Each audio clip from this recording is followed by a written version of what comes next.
right, today we have a fun two-part workout, and it's going to be a little bit different than we normally do, which would be a strength and then a Metcon. This time, we're going to do the Metcon, and then we're going to move to the strength. So, we're going to see how we can operate under fatigue when we get to that strength portion. Our workout today is going to start off with 6 rounds. Each round will be on a 1-minute clock, and you'll get 30 seconds of rest in between each one of the rounds. We're going to start off with 7 shoulder to overhead. This load is a moderate load at 135.95. The weight should be a little bit of a challenge to go ahead and get all 7 reps unbroken. But we do want to be able to complete those 7 reps without putting the bar down in this workout.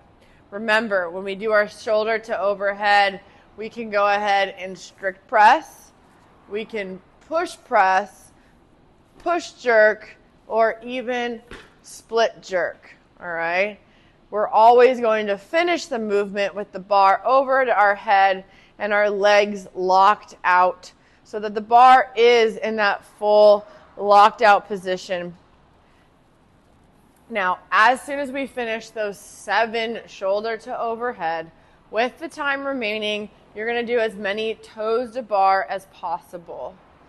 I realize that some of your hands are not feeling all that amazing, so if you need to, we can go ahead and scale down to the floor where we will not be hanging from the bar. So take a look at those athlete notes in SugarWOD for the scales in this workout. Now, as soon as we are done with this 6-round workout, we're going to go ahead and rest 5 minutes. And then we're going to make our way over to the rack.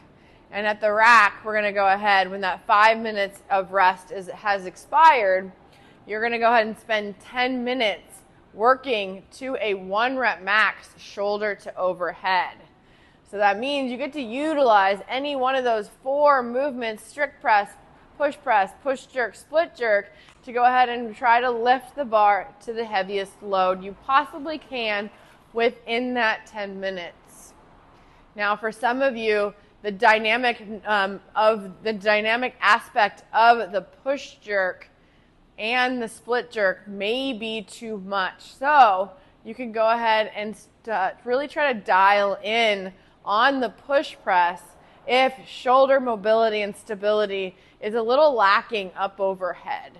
All right? Yes, we realize and recognize that you might not be able to lift as much weight as you could in the push jerk or split jerk. However, safety is going to be a little bit more of the priority, because that range of motion may be sacrificed, okay?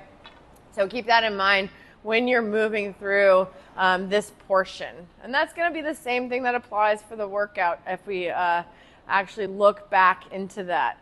So I really want you to choose the movement that allows you to be the most efficient and help keep that technique and range of motion spot on.